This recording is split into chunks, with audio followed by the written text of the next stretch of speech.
សែនធុនខ្ញុំនៅភូមិបឹងត្រៅឃុំជកើមស្រុកពងមាសខ្ញុំបានប្រើប្រាស់ជាមួយនឹងមន្ត្រីកសិកម្មឃុំនឹងពូខ្ញុំប្រើដំបងនេះឆ្នាំខ្ជុំអញ្ចឹងគូដល់វាប្រើខ្ញុំសើថាឆ្នាំគាត់ហ្នឹងវាដូចជាអត់មានសត្វអត់ចូលបានវាគ្រាន់បើអញ្ចឹងបានខ្ញុំ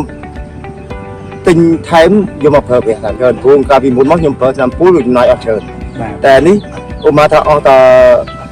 4-4ម៉ឺនខ្ញុំយកមកប្រើបាន4-10ធុង20ធុងអញ្ចឹងណាគ្រូតែបើសិនកាលពីមុនមកខ្ញុំប្រើប្រហែលជា4-10ធុងប្រហែល20ទៅ30ម៉ឺនពីអាយុ15ថ្ងៃទៅបាទប្រាប់បងប្អូនដែរថ្ងៃ